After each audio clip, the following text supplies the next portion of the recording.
अस्सलाम वालेकुम व्यूवर्स, मैं हूं आपकी अपनी पाइसेस किज़। उम्मीद करती हूं आप सब बिल्कुल खैरियत से होंगे। आज मैं काफ़ी दिनों बाद छत पर आई तो मुझे एक बहुत खूबसूरत व्यू नज़र आया और मैंने अपने मोबाइल में इसे कैप्चर कर लिया। इस ज़िंदगी की दौड़ में हम सब अक्सर सुकून की तलाश में रहते हैं और हम सब चाहते हैं कि इस मसरूफियात के बाद हमें कुछ लम्हे ऐसे मुयस्सर ज़रूर होने चाहिए जो सिर्फ़ और सिर्फ हमारे दिल के सुकून के लिए हों।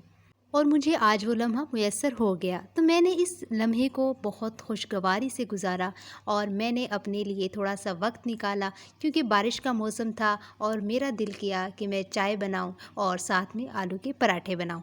तो मैं आपको साथ साथ दिखाती जाऊंगी कि मैंने आलू के पराठे कैसे बनाए और चाय बनाई, बट इसके साथ साथ हम अपनी भी कुछ बातें करेंगे। जब बारिश की बूंदों ने गिरना शुरू किया तो मुझे एक शेर याद आ गया कि कुछ तो चाहत होगी इन बारिश की बूंदों की, वरना कौन गिरता है ज़मीन पर आसमान तक पहुंचने के बाद। कहते हैं कि कुछ मौसम सिर्फ आते नहीं बल्कि दिल में उतर जाते हैं और बारिश भी इन्हीं मौसमों में से एक है। फिर मैंने बिना टाइम वेस्ट किए अपना काम स्टार्ट किया, यानी चाय को एक चूल्हे पर चढ़ाया और दूसरे चूल्हे पर आलू को उबाल कर उनके छिलके उतारे, प्याज को कट किया, जैसे कि आपको ये चीज़ें नज़र आ रही हैं।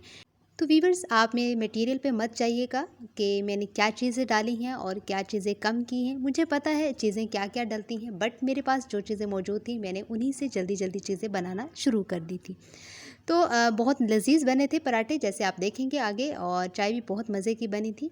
और फिर चीज़ें उस टाइम पर बहुत लजीज बनती हैं जब हम दिल से चीज़ें बना रहे होते हैं और हम अपने लिए वक्त गुजार रहे होते हैं और हम थोड़ा खुश होते हैं। मगर इस बारिश में मुझे अपनी बहनें बहुत याद आई क्योंकि जब मैं छोटी होती थी वो मुझे ऐसी चीज़ें बनाकर खिलाती थी, मगर आज मैं ख़ुद बना रही हूँ अपने लिए और अपनी मम्मा जान के लिए। मैं इस वीडियो के थ्रू अपनी सिस्टर्स को कहना चाहती हूँ, I miss you very much and I love you so much. इन खूबसूरत लम्हात ने मुझे अपना बचपन भी याद दिलाया, मेरे अपने कज़न्स याद दिलाए। जब हम छोटे होते थे, हम बारिश का जो दिन होता था कैसे गुजारते थे। खैर, आप सब कैसे बचपन में अपने दिन गुजारते थे बारिश के दिन, और अब आप कैसे गुजारते हैं। मगर आप सबसे मैं भी यही कहूँगी, अपने लिए थोड़ा वक्त ज़रूर निकालें, अपने लिए ज़रूर जिएँ। और ये मसरूफियात जो हैं ये ना ख़त्म होने वाली चीज़ है। बचपन से याद आया, उदास रहता है मोहल्ले में बारिश का पानी आजकल, सुना है कागज़ की कश्ती बनाने वाले आजकल बड़े हो गए। बस इतना कहना चाहूँगी कि ज़िंदगी की दौड़ में इतना भी ना खो जाएं कि बारिश की आवाज़, मिट्टी की खुशबू और अल्लाह की नेमतों को महसूस करना भूल जाएं। अपने रब का शुक्र अदा करते रहें क्योंकि हर बूंद उसकी रहमत की निशानी है। अल्लाह हम सबको अपनी अमान में रखे, आमीन सुम्मा आमीन।